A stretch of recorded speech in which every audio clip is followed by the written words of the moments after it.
Hi guys, here we are at Texas World Speedway, awesome racetrack that was shut down unfortunately a few years ago. But I have some really clean laps that I found that I wanted to share. I'm following a car that's a little bit faster than my Boxster right now, so it's not going to be in my way at all, and I'm actually going to be able to put down some really good times.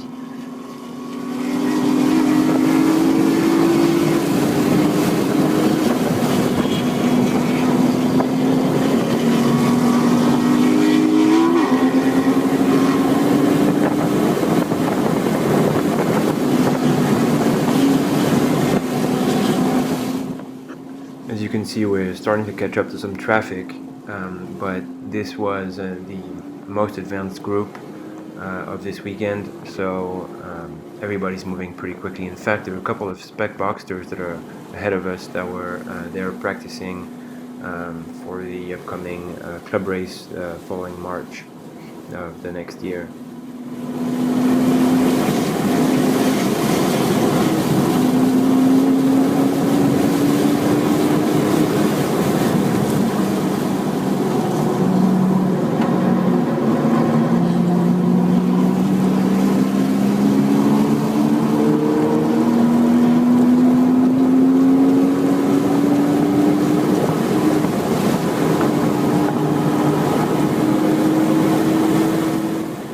Now, this series of 3 turns is massively important.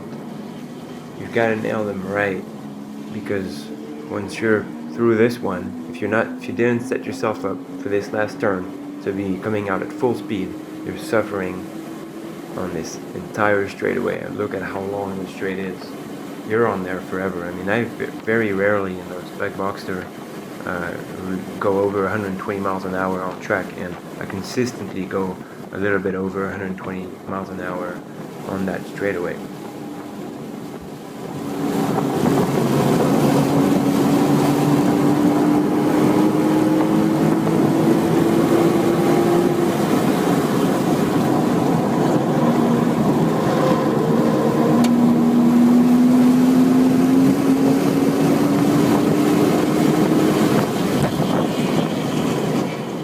Now, watch my line here. I exit all the way to the left, and you see I don't go back to the right like these Spec Boxsters are doing. I come mid-track, and I go all the way to the left side of the track again to do a full apex on that, and I just carry much more speed, which brings me back in the perfect position on the right side of the track before turn 6 here, where I dove into that little camber.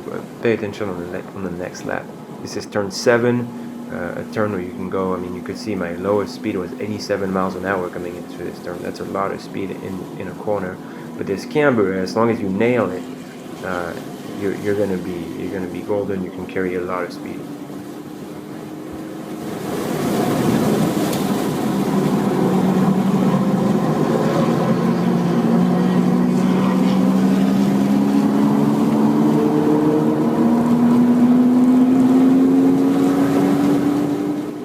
I still haven't quite caught up to the Spec Boxsters, which is great because at the same time I want to catch them, so it's pushing me to drive faster, but they're not in my way, or I don't have to pass them to where it's slowing me down. So I mean, when I say it's great, in terms of lap times, it's great. In terms of fun, you could argue either way, I guess, depending on personality or your mood maybe that moment.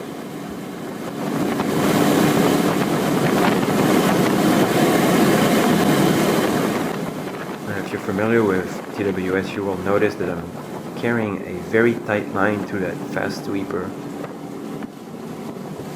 And usually people go a lot wider, but I was trying something different. I was cutting a lot of distance by doing that. I just wanted to see if it was going to play in my favor or not. So I was just practicing that line and see. So I can compare. You got to get comfortable when you practice a line. You got to do it over and over. You can't just do it one time and say, "Oh, it didn't work." Now you have to master it, and then you can compare to a different line, the line you were doing before, or anything like that. Doing it one time will typically never work out better than what you've been doing before, because you're just not as comfortable.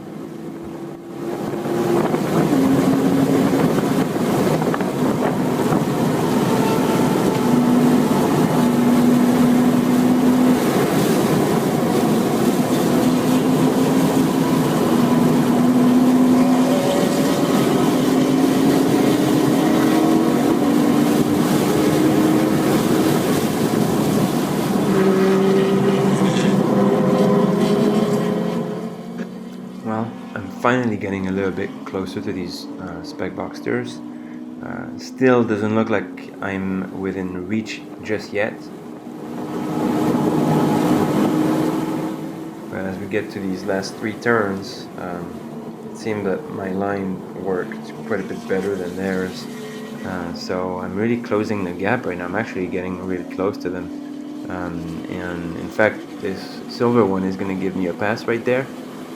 But unfortunately he doesn't let off, so my car is not faster than a Spec Boxster. It's actually slower because it corners less fast, but it has roughly the same power to rate ratio. So on the straight we're similar, and everywhere else my car is slower.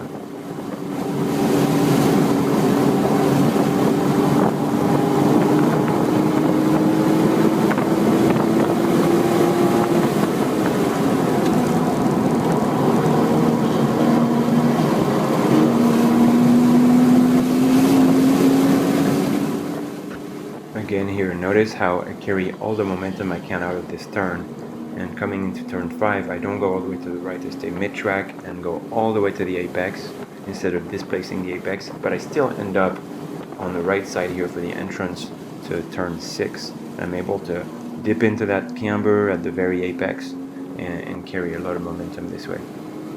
Now I tried a different line here coming into turn 7. You can see I go to the apex, but I don't track all the way out. I stay rather tight inside, and although I have to slow down a little bit more here to make turn 8, I want to say I was 4 miles an hour slower at my slowest point. I did carry 3 miles an hour more on a straightaway before, so it's all trade-off. It's interesting to try different lines and see what happens. The more data you can collect, the better, in order to make a correct assessment on whether it's better or not. Usually you do by sections, so you will compare one section to another section in order to estimate gains or losses. Alright, I hope you guys enjoyed the laps and a little bit of explanation, different lines and stuff like that. Please subscribe for more content and give this video a thumbs up if you enjoyed it. Thanks very much. See you next time.